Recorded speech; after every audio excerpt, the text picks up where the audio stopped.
Hey, hey, my creative friends. It is time to talk creativity. I'm Shannon from Shannon Studio. And giving.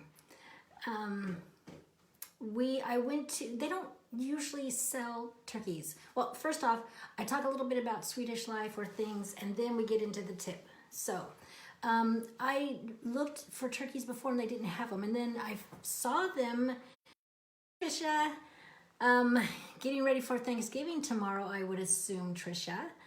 I went to the store and they had like 6 turkeys. And usually they don't have turkeys at all. But a friend told me who's lived here before, whose husband is Swedish, and she lives here again. She said they have a turkey store down in the city. And she said, hey, yes, they are. She's for Thanksgiving too. And I didn't get the turkey at the store because I have to walk home. I have a cart, like a granny cart that anything we buy, I bring home in that little granny cart. And I just had too many things at the time when I finally saw the turkeys because they were just tucked in a little corner. And so I didn't buy it. And I need to get on that. Another thing is Alan doesn't have off tomorrow. Since most of the people will be gone from the place that he works, he has to work because then they have access to areas where are usually areas that are usually full of people that won't be full of people tomorrow. So bummer for us, but we will celebrate tomorrow night. Kind of a different thing. They don't celebrate, obviously, Thanksgiving in Sweden. And so yeah, it's a little bit different for us this year. And plus, we're not going to be around our kids and, everything else. And one of the things that we've done at Thanksgiving is just the last 2-3 years was a spotlight. Now, actually, we used to do spotlights in our family home evening. Every Monday night, we would do a spotlight, which would focus on somebody in our family, and everybody go around the room and we tell them something nice about themselves. And we had a few rules for that. And one of them is that there could be no backhanded compliments. They're not really compliments. They're really negative or insulting disguised as a compliment. So they couldn't compliments. We didn't really like it to be about their appearance because we just tried not to be appearance based in our family. And they couldn't... you couldn't devalue somebody else's compliment to you. So that was kind of our general rule, and we would go around every week, and it was something we looked forward to because actually people were talking nice about you in the family. So we did that, started doing that at Thanksgiving, and we didn't really go around and take turns, but I mean, I know a lot of families say what they're thankful for, and I think that's great too. So then we added after we would add where we go around to each person, and then everybody would just talk about the person. It could be experience. And so this is, that was our experience. And I loved that new tradition we had. So tonight, I wanted to talk about compliments. And I actually have a compliment kit that I put out several years ago, like 6 years ago. And it was a little like Altoid Tins compliment kit, and because I just really believe in that. So let's start with a quote from Mother Teresa. She says, "There is more hunger for love and appreciation in this world than for bread." And as we go into Thanksgiving and we do our feasts and we do our things around that, we might want to remember that. We might want to remember we're going to be gathering our families around and friends, and it's a great time to be able to express that love and appreciation. And you might want to do it with giving more compliments tomorrow than you normally do. So first off, why give compliments? Well, because for one, they form a bond, a powerful bond with people. And it builds trust. It puts you both in a good mood. There's a ripple effect that goes with that. You're in a good mood, they're in a good mood, you spread that good mood. And as a side note, it's like, I hardly have ever really dealt with like chronic pain, like something that's like ongoing. And since walking here, since I only like walked 5 steps a day before I got here, I will have 10,000 steps a day is the minimum that I do now. So I went from 5 steps to 10,000 steps, and often I get 15,000 to 20,000 steps a day. So now I have plantar fasciitis, is I think how you say it. And so, and then my knee hurts too. So it's like I have this little chronic pain. It's not terrible.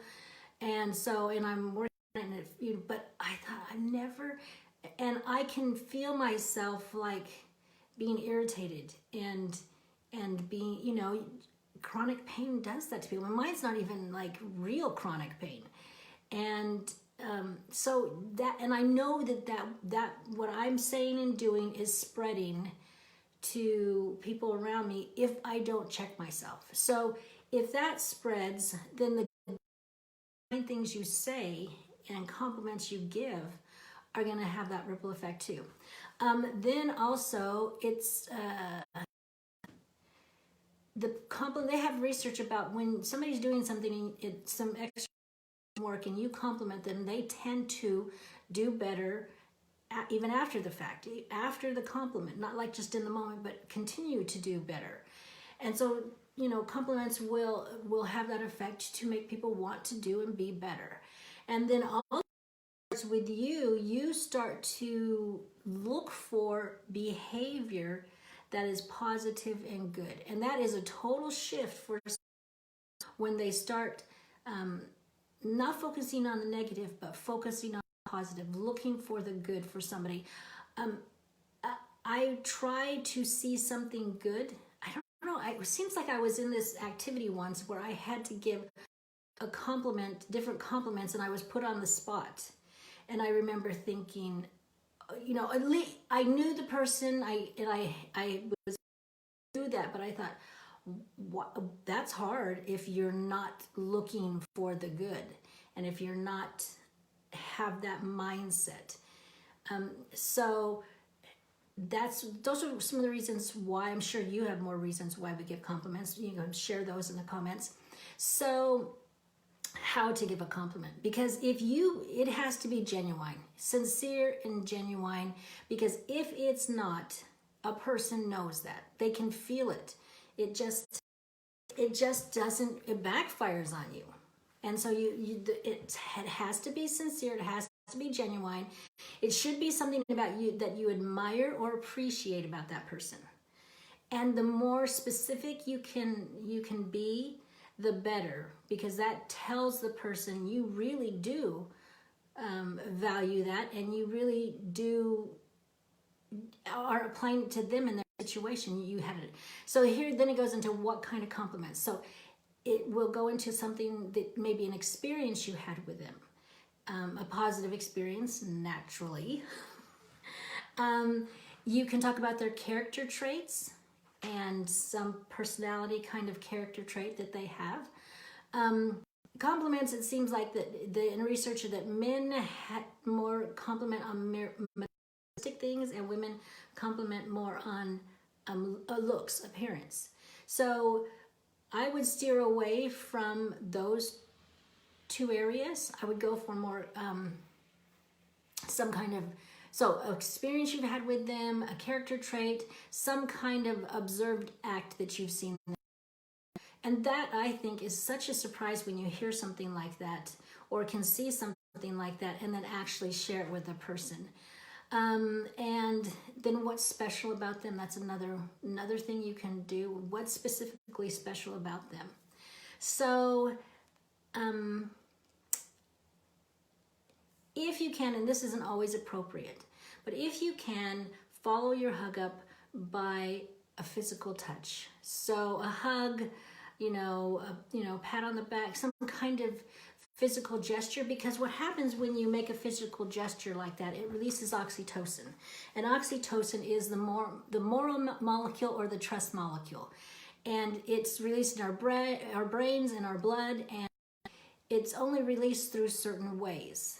I don't believe we produce it just automatically. It's released by certain actions, and the actions are like dancing, praying, soft touching, and orgasm. So those are great ways to do that. So it makes us happier, and what is it? We feel more empathy. So there's a quote about that from Paul Zak. He says, oxytocin connects us to feel, and it's so easy to cause people's brains to release oxytocin. So it's an easy way, and don't look at it as manipulative. Just, especially, if you don't normally make contact, then don't go do that. But if it's a normal situation where you would hug that person, it's almost like an exclamation point on what you just said. It's a validation, it's validating what you said, and giving that hug means, and that's why you can feel like when somebody hugs you, just feel like you believe it. It's like the release in your brain happens, and it just goes through your blood in your body. So let's see. If you have thoughts about it, put down some of your thoughts. But for me, I want to say I appreciate your comments and your showing up. Some of you show up almost every day, Trisha. And for supporting me, and some of the conversations we have publicly on our comments and then privately, and it's just wonderful for me. This is almost an experiment for me to do this, and so I think that your comments and your showing up and messaging me are forms of compliments. That's the way I look at them. And so I appreciate you, and that you show up and you are here for me. And yeah. So I'm going to read this last quote from Larry Chang. Perhaps you will forget tomorrow the kind words you said today, but the recipient may cherish them over a lifetime. So Trisha says, my sister-in-law from Hawaii said moving off the island was hard, less hugging. Oh, there was less hugging. Polynesians are a touchy, and in fact, I think, we all have cultures, different cultures, and I worked with youth in Long Beach, and in our we had several congregations, like I want to say 7, 8 congregations in this one area that is, the congregations are called a stake, like a stake in the ground. And in that group of girls, I was over Polynesians. I think they were Samoans. Well, Polynesians, they may have been Tongans. Cambodians, and Spanish and English, Americans. So I was over those different types of cultures. And they were cultures, they weren't necessarily Americanized, if that's, because some of them had just come from where they were. Some of them lived close-knit cultures and around people who came from the places. So it was so interesting to watch them, because the Cambodian girls were very small. They were very, closed, very quiet, and would say things quietly and more whispering. And I don't think it was rude at all. I was just observing this, and they were doing that, and they would do small clusters, and it was just interesting, because then just right next to them, I remember this particular day, just right next to them, we had been at girls' camp, and the Polynesian girls were over there, and they were like pushing each other and slapping each other and just loud. And I was just, it was so interesting. So that reminds me that your story there about less hugging is because certain cultures are very demonstrative, and they do that physical touch, and it does make people happier. So that's the tip. Tomorrow, as you're having your moments of thankfulness, express your thankfulness. Share your thoughts. Don't hide them and keep them in your little heart box and think that think that, oh, that's nice, and that you're the only ones that enjoy that. Spread that around tomorrow. Sometimes it's kind of tough to be with some family members. I know that. Families are families. And, but share those kinds of things. Share memories. A lot of memories are usually shared. Share good memories and bring out those compliments when you're sharing those things. And see what happens. See what kind of connections you can make. And so that will be your creative exercise tomorrow, is to come up with those compliments and to share them. So in the meantime, remember, you have a creative heartbeat, so listen for it. And I will be back tomorrow on Thanksgiving.